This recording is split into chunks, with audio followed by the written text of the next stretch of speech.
O segredo de muitas vezes as pessoas se sentirem realizadas na vida tem a ver exatamente com os objetivos maiores que o ser humano tem.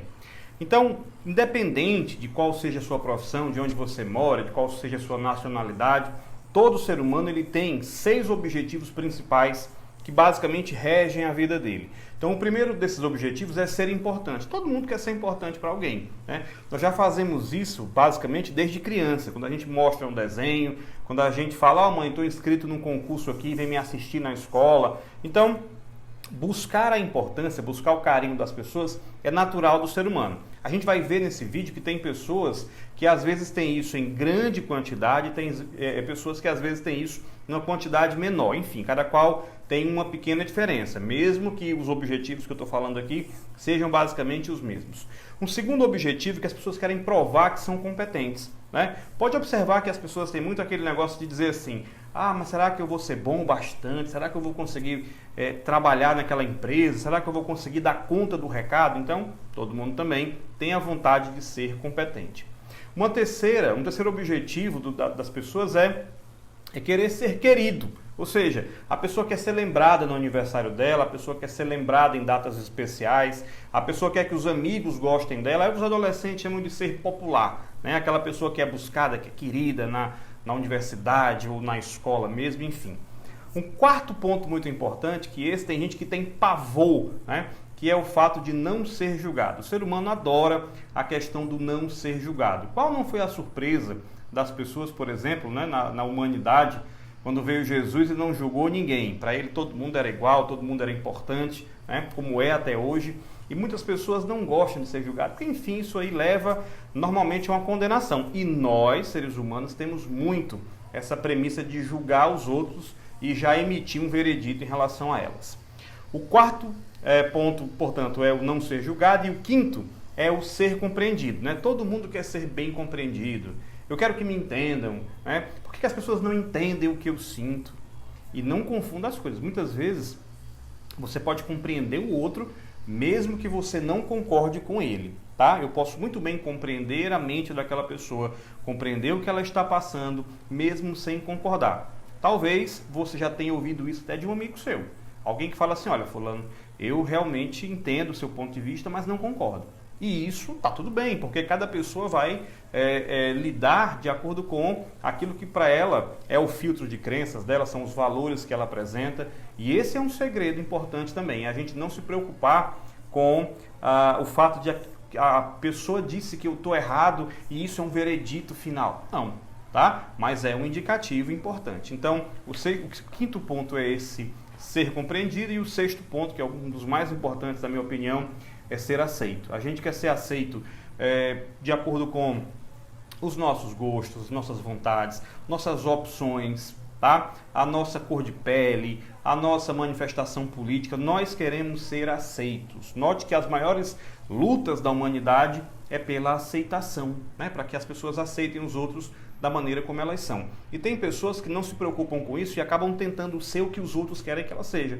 Então passa a vida sofrendo. Ao longo desse vídeo você vai notar aqui alguns tipos de formas de relacionamento na fase adulta que eu vou falar a partir de agora e que podem se encaixar no seu perfil. E se você se sente assim, deixa o teu comentário aqui no vídeo para que eu possa te ajudar e te entender melhor. Lembrando que desde já eu vou deixar aqui também nos comentários do vídeo as minhas redes sociais, as formas de contato comigo. Muitas pessoas até me perguntam, né? Como é que eu faço para que eu possa marcar uma hora, ser atendido por você, para que eu possa, enfim, saber se tem vaga na sua agenda, se, enfim, eu posso fazer algum tipo de trabalho de orientação de pessoas. É isso que eu tenho feito ao longo de muitos anos. Então eu vou deixar os contatos aqui para que você possa até mesmo falar comigo, tá bom? Então, baseado nessas questões que a gente falou agora, que são os maiores desejos, né, da humanidade, isso acaba se refletindo na maneira com a qual nós nos relacionamos com as outras pessoas. Tem alguns pontos aqui muito importantes que eu vou abordar e a partir de agora tudo que eu vou falar aqui é um tipo de forma de relacionamento. Preste bem atenção, porque a forma com a qual você se relaciona com a pessoa pode dizer muito sobre você e pouco sobre ela. O primeiro ponto se chama dependência. Tem gente que necessita do outro para ser feliz. Tem gente que nunca está satisfeita consigo. Tem gente que se não tiver com alguém perto dela, ela sente que está vazia, né? É por isso que eu digo que uma das viagens mais desafiadoras que você pode fazer é uma viagem para dentro de si. É buscar o autoconhecimento, é saber quem você é quando você está calado.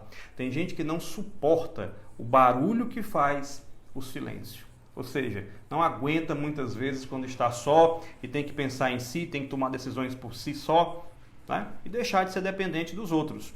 Então, entenda que quanto mais você depende da opinião dos outros, mais perdido você fica na vida. Você não tem convicções, tá? E se apoia nas convicções dos outros e acaba realizando o que os outros querem para a sua vida e não aquilo que realmente é importante para você. Então essa forma de relacionamento, ela é muito complicada, né? A forma da dependência, ela é muitíssimo complicada. Leva pessoas muitas vezes a fazer grandes bobagens na vida, né? De se rasgar pelo outro, de arrancar os cabelos da cabeça, sair correndo, me perdoa, me dá uma chance, não sei viver sem você.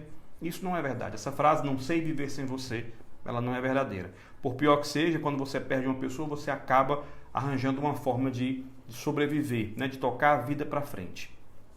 Uma outra forma de relacionamento também é o controle. Tem gente que só sabe se relacionar com aquelas pessoas que ela controla. E se você é assim, é um perigo, porque você vai acabar afastando as pessoas que têm um certo discernimento e mantendo perto de você aquelas pessoas fracas, digamos assim, de convicções e aquelas pessoas que são manipuláveis. E mais importante que isso, procure observar quais são as pessoas que vivem perto de você e que exercem controle sobre a sua vida. Sem querer, a gente vai deixando isso acontecer e quando a gente percebe, já é tarde demais. Pessoas que querem controlar a gente não faltam, te garanto que não faltam. E é uma das coisas que mais eu tenho visto ao longo desses anos trabalhando com pessoas, né? Dentro do meu trabalho também consiste em fazer com que as pessoas caminhem com as próprias pernas, tenham suas próprias opiniões e deixem de depender da opinião dos outros, daquilo que os outros têm para dizer sobre você, ok? Muito importante que você faça essa avaliação. Eu até sugiro a você que ao longo desse vídeo, se você quiser parar, voltar um pouquinho, né? Vai anotando aquilo que eu estou dizendo, tá? Eu tenho aqui na minha frente um material que eu preparei aqui para esse vídeo de hoje. Todos os vídeos desse canal são preparados, são estudados, são buscados e também são feitos baseados naquelas pessoas que eu já cuidei, tanto de maneira individual, como também através de mentorias, cursos e tal. Então essa bagagem de experiência é o que eu jogo aqui dentro desse nosso canal, tá bom? Uma terceira forma de se relacionar com as pessoas é a forma que se dá através da competição. Tem gente que é altamente competitiva. E note que quando você se torna altamente competitivo, você quer ter o que o outro tem, às vezes mais do que o outro tem, tá? E se você entrar no jogo dessas pessoas, você acaba se envolvendo de maneira tal que quando você começa a observar, cair em si, você vai dizer, meu Deus, eu não estou vivendo a minha vida. Eu estou vivendo um jogo de competição para com o outro, quando muitas vezes aquilo nem é importante. Tem gente que compra aquilo que não pode com dinheiro que não tem para dar satisfação para quem ela nem conhece e acaba sendo infeliz e depois para e se pergunta, o que é que eu fiz da minha vida? O que é que eu fiz? O que é que foi importante até agora? Então, esse tipo de competição muitas vezes revela que a pessoa tem um desejo de controle. Então, tome cuidado para que você não esteja competindo com outras pessoas e nem entrando no sedutor jogo de competição que elas fazem com você também. E agora eu quero te perguntar uma coisa muito importante. Será que você conhece o seu estilo emocional? A maneira com a qual você se comporta frente às pessoas e frente às situações? Olha que interessante. Segundo um pesquisador chamado Richard Davidson, o nosso estilo emocional resulta dos circuitos cerebrais criados no início da vida e também gerado, né, organizados pelos genes que nós herdamos. Então, tem a ver com a nossa genética e tem a ver também o estilo emocional que nós temos com o meio em que a gente convive. Se você vive num meio em que há espaço para você criar o famoso mimimi, e nós temos uma geração mimimi hoje muito forte, você acaba sendo aquela pessoa que vai estar toda hora choramingando na atenção das pessoas, que vai estar envolvido numa competição, fazendo drama para que os outros observem você, ou seja, fazendo com que as pessoas se penalizem. E não dá para você crescer na vida apenas com a pena ou com a comoção dos outros. É interessante que você perceba que quanto mais autêntico, quanto mais forte, quanto mais cheio de opinião você é, mais você acaba sendo seguido pelas pessoas. O objetivo desse vídeo não é que você ganhe seguidores, não é isso. Mas você acaba sendo um referencial para elas. E tem situações que nós realmente devemos ser referencial para as pessoas. Você quer ver? Se você que está me assistindo aqui é mãe, se você que está me assistindo aqui é pai, ou um profissional que lida com pessoas, como um professor, por exemplo, você está toda hora demonstrando o seu estilo emocional para essas pessoas frente a situações. O nosso estilo emocional ele se manifesta de maneira muito forte diante de uma situação que exige o nosso posicionamento.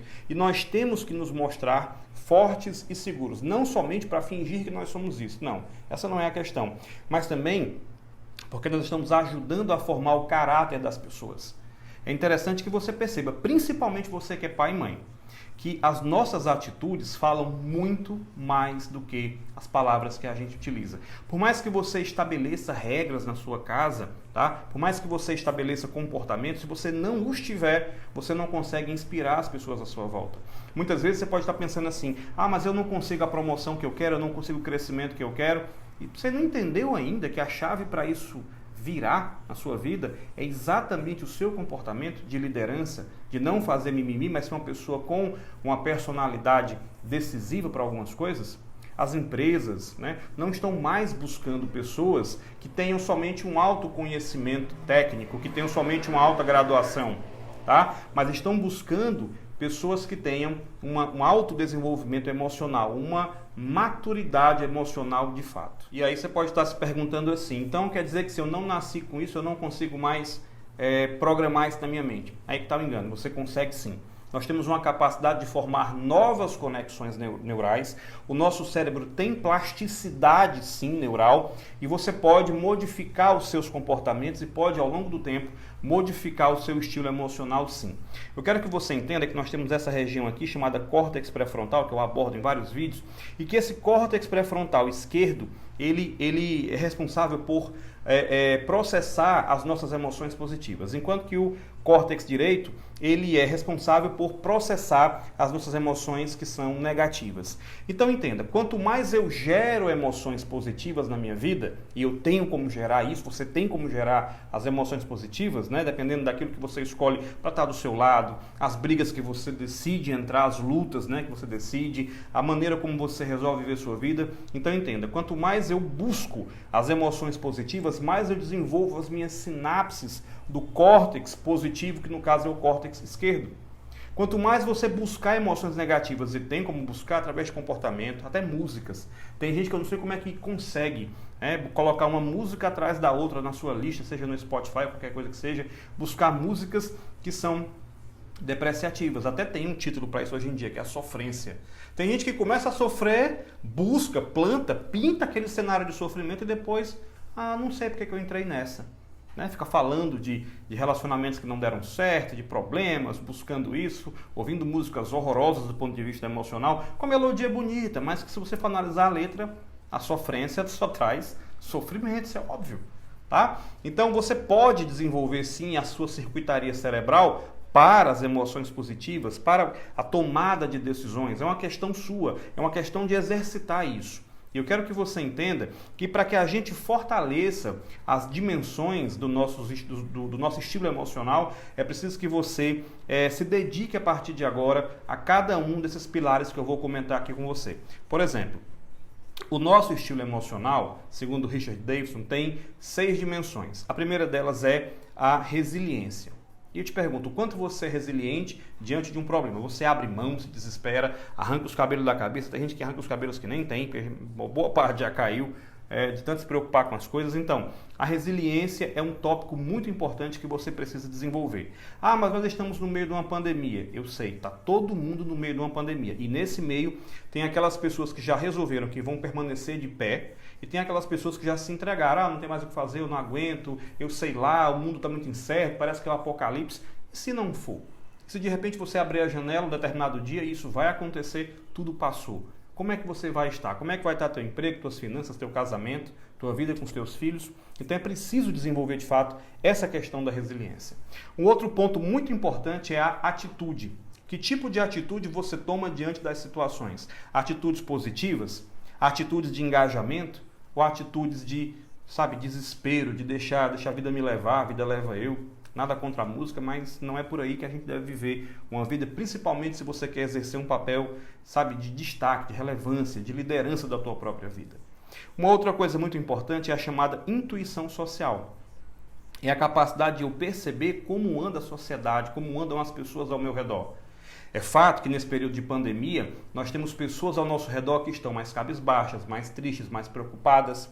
E esse é o momento da gente desenvolver o nosso estilo emocional, sabe, com mais resiliência e também, a partir dessa intuição social, saber me posicionar, saber se posicionar diante dos desafios. É no momento de crise, são nos momentos de crise que surgem os grandes líderes. É exatamente nesse momento que surgem as grandes oportunidades. É quando a gente pensa que elas não existem. E aí vem um outro ponto muito importante, que é a autopercepção. Será que a autopercepção que você tem, ela é o bastante para que você consiga, sabe, dominar a tua vida? O que é autopercepção? É eu parar e perceber o que está acontecendo em mim. Quando é que eu estou chateado? Qual é o dia melhor para realizar uma atividade qualquer? Vou te dar um exemplo muito simples. Tem dias que eu resolvo simplesmente que eu não vou gravar um vídeo porque é aquele dia que ou eu estou cansado, ou eu realmente não estou bem, aconteceu alguma coisa, eu sou humano também. Concorda? E aí a gente para e diz, não vou fazer aquilo naquele dia, não quero gravar naquele dia, porque talvez não seja o melhor dos vídeos e eu tenho um público que me acompanha, eu quero ajudar cada vez mais essas pessoas. Então, isso é autopercepção, é saber do dia que eu estou bem e do dia que eu não estou. Entende? É saber quais são as limitações que você tem, não no sentido de se conformar com as limitações, mas de se superar a partir delas. Um outro ponto muito importante é a chamada sensibilidade ao contexto. Será que você tem sensibilidade para entender que determinada situação não é própria para uma atitude? Vou te dar um exemplo. Tem gente que é inoportuno. Tá, às vezes acontecendo ali uma situação de todo mundo está preocupado, está tenso, está triste, e ele quer falar de alguma coisa muito feliz, ou quer que uma pessoa tome uma decisão, ele pergunta, olha, a minha promoção vai sair ou não? No meio de uma crise do casamento, o marido vira para a mulher e diz, mas você quer me deixar? Você quer encerrar o nosso casamento? O que você quer que ela responda? Se naquele momento é um momento de reconstrução, é um momento em que eu preciso ter a sensibilidade de entender que ela não está bem ou que eu não estou bem. Então, basta que você perceba como estão os indicativos daquele meio, naquela situação e naquele momento. E outra, sempre que vier uma tempestade, a gente precisa entender que ela é passageira. Não há mal que dure para sempre, nem bem que dure para sempre. Por isso que a vida do ser humano, naturalmente, ela é cheia de altos e baixos. E o último item é a atenção. Você precisa entender que a nossa vida nunca chega num patamar e estaciona, né? Quer que esse patamar seja positivo ou seja negativo. Eu preciso sempre ter atenção a mim, a minha saúde, os meus posicionamentos, ao meu conhecimento, se o conhecimento que eu tenho ainda é suficiente para tocar a minha carreira para frente, ou se eu preciso me reciclar. Ter atenção aos filhos. Quantos pais e mães estão por aí reclamando?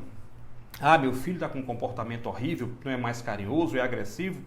E está lá, sempre, o pai e a mãe no celular, e a criança chamando a atenção e a pessoa não dá a menor atenção a ela. Então, será que você tem atenção ao contexto geral? Pense nisso. Esse vídeo tem, além do conteúdo que ele traz, o intuito também de provocar em você uma mudança, provocar em você uma reflexão. E se você está nesse momento, sabe, de querer uma mudança, de querer algo mais, de querer se conhecer, de querer se estudar, não perca tempo. Vá em frente. Busque livros, busque conhecimento, assista mais vídeos aqui no nosso canal, tem muitos vídeos que podem te ajudar. E se você realmente precisar entrar em contato comigo, já falei que vou deixar aqui os meus contatos abaixo, e trilhe sempre um caminho de autodesenvolvimento, um caminho de autoconsciência, um caminho que leve você a resultados, tá? A gente não precisa se apequenar diante da vida. A gente não precisa viver com as migalhas que o mundo deixa pra gente, mas nós somos dignos de colher os melhores frutos. Foi isso que Jesus nos ensinou e é assim que nós, como filhos de Deus legítimos, viveremos as nossas vidas, colhendo aquilo que é bom, buscando a prosperidade e cada vez mais se assemelhando a Ele. Tá bom? Um grande abraço e eu espero ver você no próximo vídeo.